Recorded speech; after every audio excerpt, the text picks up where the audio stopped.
Hello everybody, welcome to Built on Faith Homestead. Today I want to talk about some wild edibles. Well, one in particular. I think we're just going to do our videos one wild edible at a time. Spend some time on it, that way hopefully you can recognize it and go harvest it yourself. Before I jump off into these wild edibles video here today, I do want to suggest a YouTube channel or YouTube videos.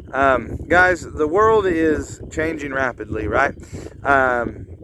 If you go and you pay attention to like things that the UN's pumping out, the things that our president's even saying or other world leaders are saying, chances are there's going to be some food shortages this year. That's something people in my age group we've never had to like really endure, right? Most people in my age group has kind of always, if you had the money, it was there, go get it, right? But that is seemingly not the case. Things are changing rapidly. If you're a Christian, the Bible predicted these times, right? It says that there'll be pestilence and famines before it is that the Lord comes back. So if you're a Christian and you're hearing this stuff and you're like, surely not, no, that's not going to happen, then you're kind of saying, surely not, surely the Bible's wrong. Here's the thing, though, the Bible's ain't never been wrong. I don't reckon it's going to start now. The Bible tells us there'll be famines, right? And there'll be pestilences, which is sicknesses. But the YouTube channel that I would like to suggest to you guys to maybe look into, it's called Survivor Man. Now, he has got some stuff in there that, as a Christian, I don't support or condone, right? I'm just being 100% honest with you. However, there are some stuff in there. Now, he goes all around the world, and he might spend 5, 7, or 10 days surviving with no... he just basically takes like camera gear, right? And then maybe like a utility knife and a few other things. No tent, no nothing. And he, builds fires and collects wild food to eat and tries to catch animals. And he shows the real reality of it. It's not like the Bear Grylls like running through the woods and all that craziness, right? The real reality of living that way or having to survive that way. And he depends a lot on wild edibles. I have watched several of his videos. I've watched a whole bunch of them. My kids like to watch them. Obviously, some of the episodes that have things we don't condone. So what I say that is, like, sometimes he goes to like the jungle, right? And he's with these Indian groups in the jungle. Indigenous peoples, probably how I should say that, in the jungle, and he takes part in like part of their like stuff, right? Part of their like spiritual dances and those kinds of things. I don't condone that kind of stuff. However, he's got many videos that don't have that kind of stuff in it, and those are the ones we'll let our kids watch. But he shows just how hard it is to live that way, right? He shows just how hard it is to have to survive, and he depends a lot on wild edibles. And now he goes all around the world, and there'll be a lot of them that's not really relevant to where you live, but you can still pick things up in those videos that will help you if you were ever in a situation where you had to live that way for a short amount or maybe even an extended amount of time. But today I want to talk about wild onion or wild garlic. So we always call it onion grass. I have learned that it is actually garlic grass that we call onion grass. Wild onion does grow in Missouri, but most famously what I'm talking about is wild garlic. And I'll show you guys the differences. All right, guys? So stick along and let's talk about some wild edible today. So here, right here, if you can see it, right here is our wild garlic grass. Now, like I said, we always called it onion grass growing up as kids, me and my stepsisters and everybody, right? We would just go out in the yard. You eat it every once in a while, just playing, messing around. One of the ways you can tell it is garlic and not onion is the green itself. I don't know if I'm getting good focus here. There we go.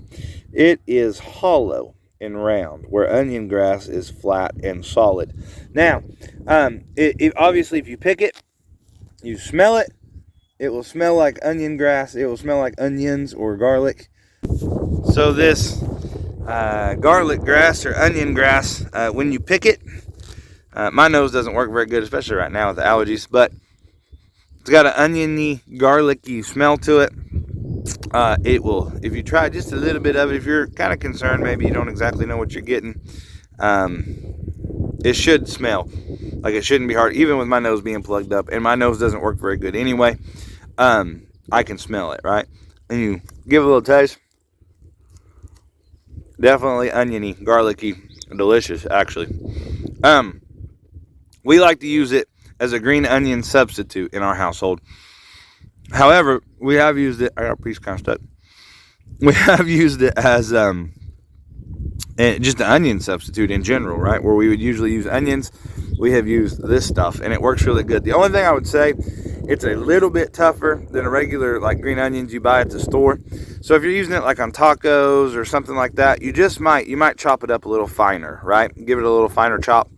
My wife was actually looking at too dehydrating it and then grinding it and making like an onion or garlic powder out of it, something that we can use.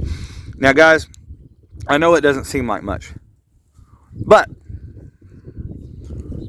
if there are food shortages, like the Bible predicts there will be one day, and like some people are saying there might be this year, it will at least give you something, right? Something to save on your grocery bill. Because let's think about it. You know that show I recommended to you earlier called Survivor Man on YouTube? He always records himself eating, and it's like really loud. And I have a pet peeve of people that eat really, really loud, like, right, like that kind of, it just drives me nuts for some reason. I wish it didn't, but it does. So I'm trying not to do that. If I do that, my apologies. But what are food shortages going to do? So, let's say there are food shortages. Maybe there's still food, there's just not as much of it even, right? What's it going to do? It's going to drive price up. If it's going to drive the price up, then stuff's going to get more expensive. It's going to be harder to afford, obviously, right? People that don't make as very much money, like you and me and everybody else, right?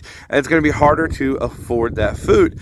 And then not only that, is if there's a shortage on, say, I don't know, rice, right? Maybe more people will buy beans. And then, so then the price of the cheap food that we're used to buying cheap, then it gets expensive, right? And so if you can find ways to supplement something as simple as even onion or green onion, right? And I didn't have to till the land. I didn't have to garden this. I didn't have to fertilize it or water it or nothing. God grew it all out here. When we started learning about these wild edibles, I was praying about it. And this is what I felt like God told me. He said, Justin, you guys are always asking for me to provide. And I have. It's all around you. Just go get it, right? That stuff's delicious. Now, stop eating long enough to tell you guys about it, right? So, the wild garlic. It is high, and this is all according to Google. Take Google's word for it or not, this is what it says. Wild garlic is high in protein, vitamin C, calcium, helps with heart disease, high cholesterol, high blood pressure, cancer, immune support, and reduces inflammation. So not only is it a delicious food, not only will it save you money, but it's also good for you. This is what I'm talking about. Food for fuel, food for medicine. It's a good thing, right? The wild onion, if you happen to have any of that around. If you have wild onion in Missouri, there is a lookalike that's dangerous. It says, according to the conservation site, Missouri Conservation, that the entire plant ought to have a strong onion flavor. If the entire plant has a strong onion flavor, you're safe, right? But the onion, right, just like regular, you guys know like regular store-bought onions and regular store-bought garlic has great health benefits. Anything that tastes that strong ought to be good for you, right? So it's good for cancer, good for gut health, good for heart and brain health, bone health, vitamin A, vitamin C, potassium, and selenium. Guys, we need to rethink our food. Me, my wife, my kids, we need to rethink the way that we eat. We know that. We have kind of been trying to slowly wrap our heads around it, but it's still difficult to think of food as fuel and medicine rather than just something to fill your belly to get you through the night. But to think about it as this is good for me, to make teas that are good for us. I love tea. I love a good sweet tea, and I know that good sweet tea is probably not the best thing for you. Maybe we could add to our tea some dandelion or some dead nettle or something like that. Something that is, or maybe even some of this stuff, right? Whatever it is, clover. I know clover is a natural sweetener. We've put it in tea before. It's pretty good. That has natural other stuff for you that is good, and make some of this healthier and better for you. If you struggle with maybe like arthritis or anything like that, eating more of this wild onion and more of this wild garlic may actually help you out, fill the hole in your belly, and save you money at the grocery store. Thank you for watching. Thank you for liking our pages. Thank you for subscribing. Please check us out on Rumble. It is our backup in case I say anything that makes YouTube want to kick us off, which is highly possible, especially on my Bible teaching page. I haven't put new videos out on it yet because it takes a little more study than these homesteading pages. And so, but check us out on Rumble as well. We just have the one Rumble channel. It's called Leaving Egypt, and we put everything on there. And so if you check out Leaving Egypt on YouTube, that's my Bible study page. Of course, Built on Faith Homestead is what you're watching now on YouTube. And then we also have Leaving Egypt on Rumble that will have homesteady, wild, edible, survival type videos and Bible studies. Guys, do not think that learning all the wild edibles in the world and knowing how to grow all your own stuff is going to save you, because it's not. You're going to need to know the Lord. And then at the end of the day, death itself has lost its sting against you. So if you don't know the Lord, I pray that you come to know Him before it's too late. The Bible is playing out right before your eyes, so please pay attention. Guys, we love you guys, and please continue watching for other videos.